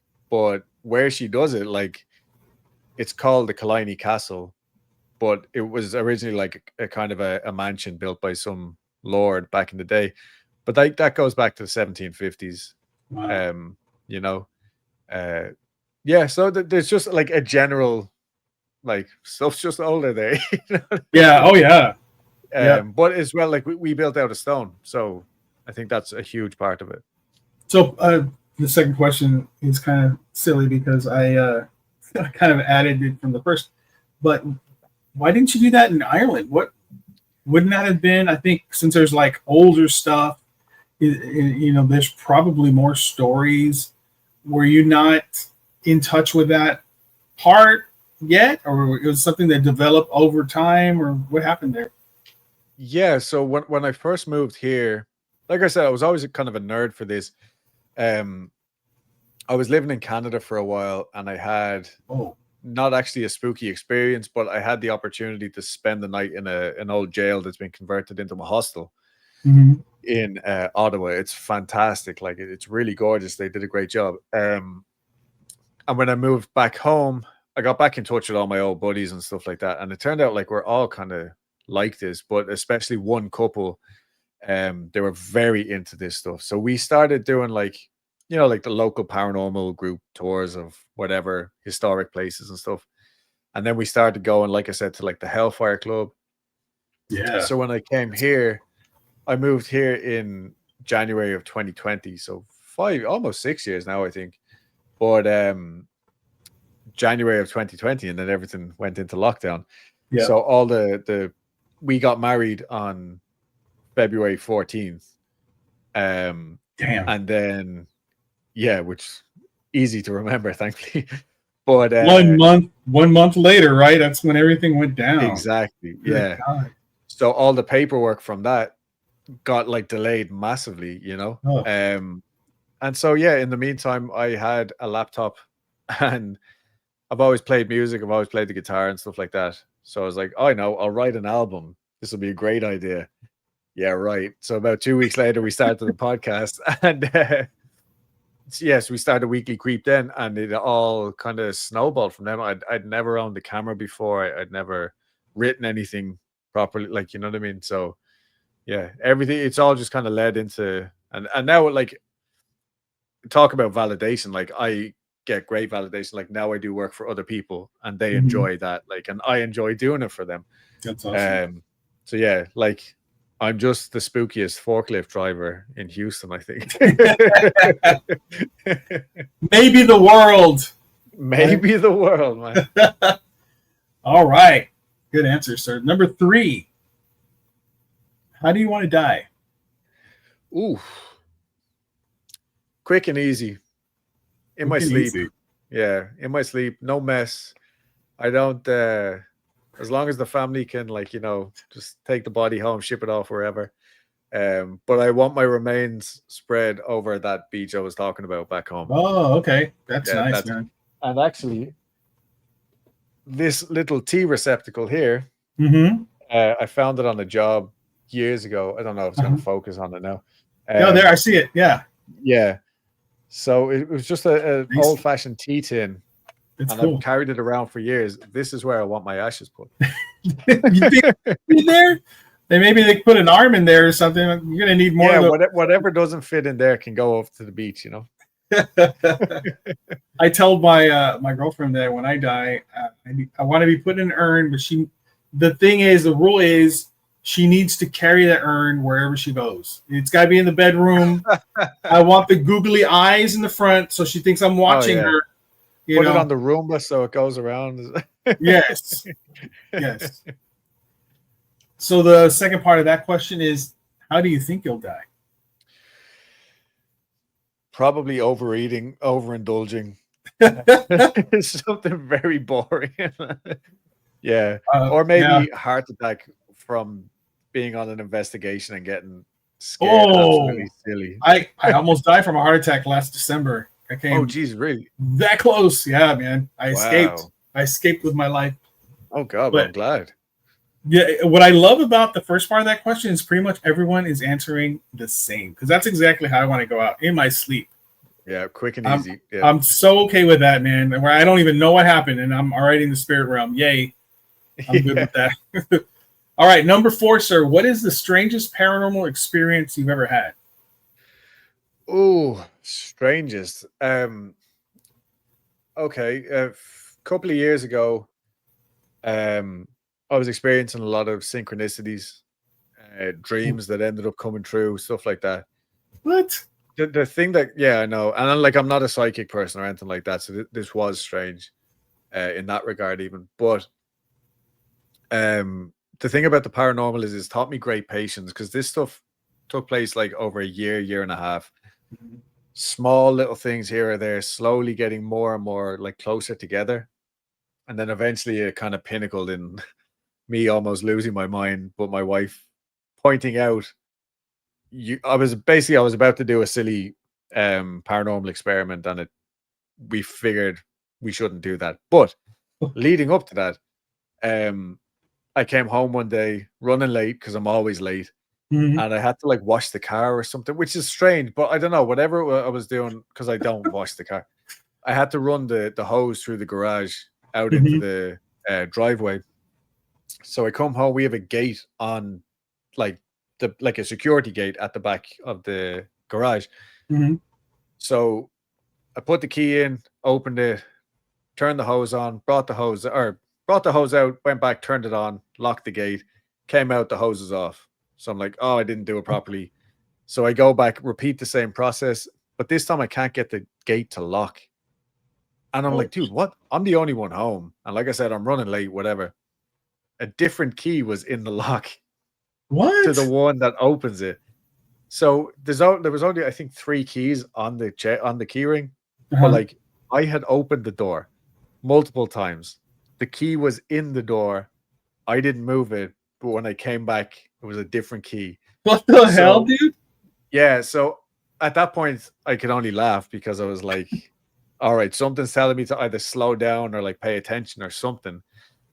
But yeah, we had like a lot of really interesting small things like that. And that's the kind of stuff that I get a real kick out of, because when I have the presence of mind to acknowledge, like, hold on, this is an impossible thing that just happened. Yeah. And then I can laugh about it, and it's not like a scary thing. I've been in scary situations before, but these ones are my favorite, and I just call it fairy activity. Because but like poltergeist type activity, that kind of stuff. I just fairy stuff. So yeah, I think that's my strangest. I like that. Yeah. That's a good one, man. Absolutely. Yeah. Number 5, sir. What's the scariest or weirdest dream you've ever had? Oh man, probably actually a few weeks ago. I came back off an investigation I was doing for someone else. Um, no, that's a lie. I had been actually in Old Town Spring, Mhm. um, and I had met up with another person on TikTok, and we were going around.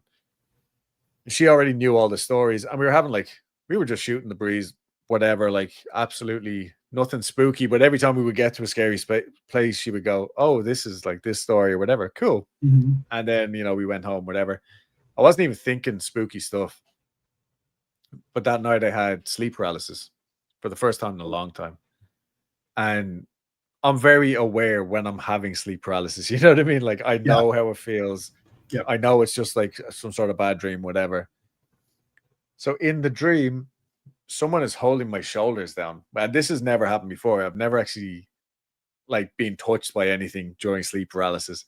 But this time someone was holding me down and they were telling something else, okay, come on. And this Oh, like black spindly figure came crawling over my bed to get me. And so at that point I finally managed to wake up. And like I was saying, like my wife travels for work, so she wasn't there that night. I woke up on my own. But this is where it gets weirder because when I woke up, there was a little boy standing at the end of the bed. oh shit. Now I knew it was towels, right? I knew it was like towels or like my shorts or whatever hanging over the bed.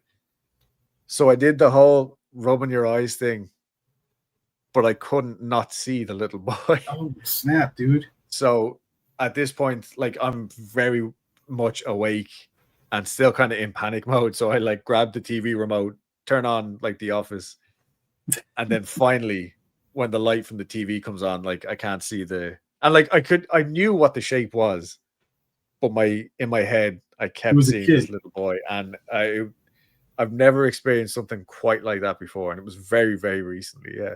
So when the light came on and it was gone, did you recognize what it was? Like the shape, what it actually So was? yeah, like this is the weird thing. Like even when I could see Shit. what I thought was the child, I Yeah. knew what it was, but I still couldn't not see the kid. Like it was a very bizarre encounter that I'm just putting down to like weird sleep paralysis stuff, you know? I'm a huge dream guy, and I love all the when it comes to sleep paralysis and all that stuff. I love that stuff. I could almost do a whole podcast just on dreams. You know what I'm saying? Yeah, But yeah. let me ask you though: do you think that was a dream, or do you think you were awake during that moment? I mean, I know what was a dream and what happened when I was awake. The Okay, little boy I didn't see in the dream, but I right, did see when I was awake. Now I still think this was a mental thing that I don't right, necessarily think it was a paranormal thing, but I've right. never had a dream carry over like that into my very much waking life. So yeah. That was very Um, strange. So that just happened a couple of weeks ago or a month ago. yeah, probably about a month ago. Not too Wow. long. Yeah, Let me because let me I've ask actually you been this. paranoid about it since. Okay, so I used to have a lot of these. I'm guessing around your age, I would have them a lot, and they were getting troublesome because I couldn't really get a good night's sleep, and I didn't know now the way you described it. Someone was holding you down. In my dreams, there was nothing there, but I couldn't move, and Yeah, it and felt like something was holding me down. yeah, usually that's how like because I do get sleep paralysis every now and then. Yeah, Usually it's a sign of like I'm about to get a fever or like like a head cold or something like just right, right. something's kind of out of balance and like so I have a little nightmare. But yeah, usually I can't see anything. One time um, in the dream there was somebody, but like not anywhere near me. Mhm. Uh, and yeah, this is the only time I ever remember like actual things Yeah, dude, around me. that's creepy, man. Yeah, yeah. Oh yeah, That it is definitely super was. creepy. So I was having a whole bunch of them, and then I thought I was awake. They're Oh, so okay. vivid, right? They feel like you're awake. Hmm. But eventually, I realized I wasn't. I was actually asleep, and someone actually said this to me. So I'm telling you also, just in case you have the next one. I don't know if your eyes are open at all, but open your eyes and look around if you can. Right. So when I did that, someone had turned me on to that, and so I thought, okay, next time this happens, I'm going to try it. So I did. When next time I was trapped, I was trying to move, I couldn't move, and I was trying to scream, and I couldn't make any sound. I opened my eyes and I looked at the wall, and the weirdest thing I saw on the wall was the door to my bedroom was on the opposite wall. Oh, weird. And I thought, wait a minute, that's wrong, dude. Oh shit, I'm dreaming, and I hadn't had one since. That's wild. Yeah, I'm definitely gonna try that now. Try it, yeah. Because once I realized this was just dreaming, they went away. So I believe their dreams. You know, a lot of people have told me, and you know, I don't just like try to disprove or like, no, you're wrong. If someone tells me they're having a sleep paralysis and they're awake, they believe they're awake and they believe something's it's a demon or whatever they believe. I let them. That's that's what you believe. That's probably what happened to you. I just know for me, it was dreaming. I was dreaming. Yeah. So, but yeah, dude. Definitely. I believe the same, but I'm definitely gonna try that next time. Try it, dude. I was amazed by that. I never had another one since. That was like my 30s. Adam. Question number 6. Who the fuck do you think you are? Who do I think I am? I think I'm gonna stick with the spookiest forklift driver in. Yeah, that's a good one. That's gonna be my new title. That's awesome. Well, Adam, thank you so much for joining me, sir. I really appreciate it. I love your show, man. Oh my god, the pleasure is all mine. Guys, go check out Adam's show. It's called Houston Strange. It's on YouTube. Can you let them know where to find all that stuff, Adam? Yeah, YouTube, Instagram, if you want the audio version, whatever podcast site you listen on. TikTok is pretty popular for me right now. And yeah, I've got a very small following. So if you have a story you want to share, like just reach out. Like I'm always answering people's messages, you know? Yeah, that's the best thing, man, is to try to keep in touch with these people, because some of the best stories I've had are from people who just came out and reached out to me. Oh, yeah. Really good stuff. Well, thank you once again, sir. I really appreciate it. Something just fell. That was weird. So, guys, if it's interesting to you, then go down the rabbit hole. Thank you. I'll see you next time. Later. Thanks, man. See you later. Man, it was a pleasure having you on, brother. Man, that was a great one. Thank you, Adam Lynch from Houston Strange. Go check him out on YouTube. Definitely follow him on Instagram. Let's get his numbers up. Let's get some engagement. He has some great content. I am checking it out every time it comes out. So do the same. Also, check this show out, yo. Go ahead and give me a like, subscribe.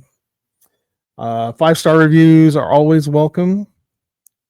Give me a great review on Apple. That is, it's delicious. I love it. So, I'm not feeling great today. I'm not feeling great. I'm not sick or anything like that. I'm just, my frame of mind is not where it usually is. And I don't know. I don't even know if I want to talk about this. I've been struggling with the loss of my dog, and it's been over a year, and it's still not something I guess I'm different when it comes to dogs, because I prefer them over humans. And this dog saved my life. She saved my life. She really did. Charlie was just, she was one of a kind.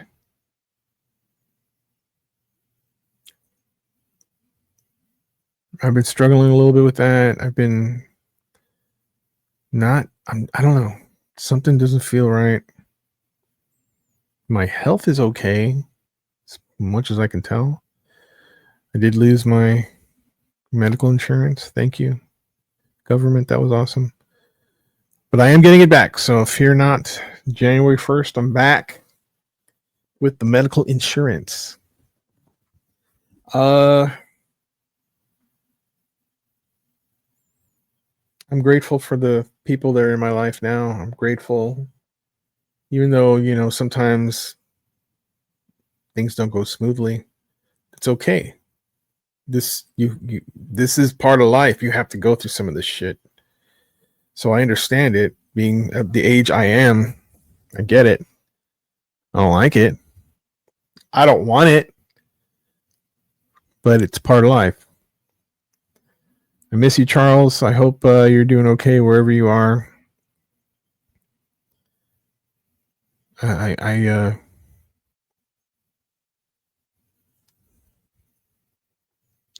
didn't realize this was going to be this much grief for this long. I didn't realize this. I mean, I should have known. I've had dogs before and I've lost dogs before, and it's been difficult because, like I said, dogs are. I'm closer to dogs than I am to humans. That's always been the case. I don't have friends here where I can just go out and have beers. That's not my thing anyway. I'm not that kind of person. I've never been that kind of person, although I have done it. But pretty much all my really good friends are in other states, other countries, and it's I'm okay with that. I feel blessed with that. I feel like lucky to know these people.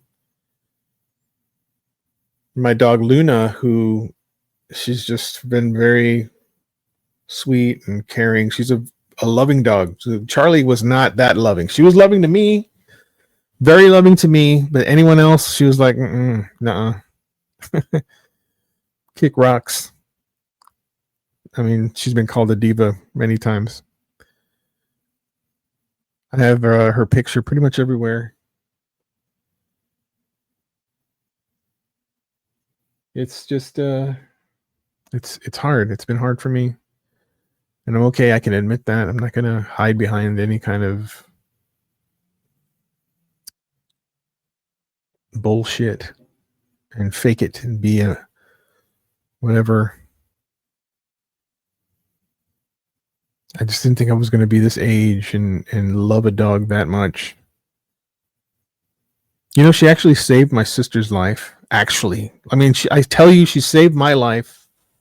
She did. She was, and I was in a massive depressive state, and she did save me from that. Everything was exciting to her. She could not just be dull. Every move, everything we did was so exciting to her that it just brought me joy, and I was somehow able to come out of that depression. She was a big part of that. I'm not saying she's the only thing, but if it wasn't for her, I don't know what would have happened. You know, I'm pretty successful whenever I try to do something, you know, so I'm sure if I had gone that route, I would have succeeded. But Charlie kept me level-headed. She brought me joy. I had to take care of her. I had to make sure she was okay. And it helped a lot. And then I found out last week that my godfather passed away. His name was Eligio. He was a really good friend to my dad. You know, his wife, Belia, she was my grandmother's niece. So basically her dad was my grandmother's brother. So we were related. Her they're 4 girls. I consider them my cousins. We were growing up, we were close. Priscilla was like almost my best friend when I would go there. I feel very bad for all 4 of them. For Sandra, Deanie, Priscilla, Maricela, all of them are my god sisters, and they lost their dad, and it's a very sad thing. He struggled at the end, and he will be missed. So, you know, there's that. I'm thinking about them. I couldn't make the funeral, unfortunately. We had things come up here and I couldn't leave. So that kind of bothers me.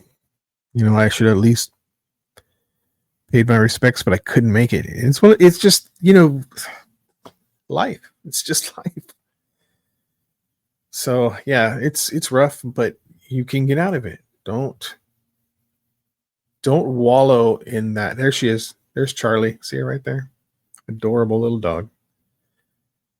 Don't wallow in this, man. You can get out. I know I'm gonna climb out of it. I keep thinking she wouldn't want me to be like this. That's why she always danced around and was like jumping up and just having a good old time. She didn't want me to be sad. She could sense that I was not happy. Dogs are really good like that, man. They can tell. And did you know that dogs can sense other things that we cannot? They can see in different spectrums that we can't. Though their vision is not as good as ours, it's actually like they have like kind of like a night vision thing that's going. They can see in another spectrum where if there is a change in the I'm not going to say temperature, but they can see things. I've seen my dogs staring at things that I cannot see. Luna has done this recently, and it kind of freaked us out because she's looking up at the wall and she's just staring at something, and there's nothing there that I can see, but she sees something. I can't recall if Charlie ever did that. I don't think she did, but I had another dog before Charlie named Sydney Rose, and Sydney Rose in my first house did that, and it freaked me out because I didn't know she was looking up and doing this movement because she saw something, and she would bark at it, whatever it was, and there was nothing there. It's like, what the hell is she looking at? I love dogs. I love dogs. I miss you, Chuck. All right, man. That's it for today. Thank you for listening. Please, the 5 stars, the whole business. Please, that stuff. I'm going to give a shout out to my buddy Rachel from Like Mother, Like Murder. Her and Heather, they do a great job. I love their show. Guys, go check them out.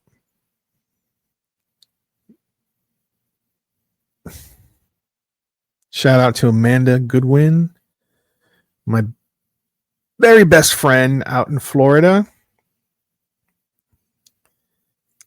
We haven't talked in a while. Hope you're doing okay. I think the next episode, y'all, is going to be with Nisha Brown from Hot Garbage. I'm pretty excited about this. We're going to talk about the Warrens. And she's done some excellent research, and this is going to be a good time, y'all. So you want to hear some dirt on the Warrens?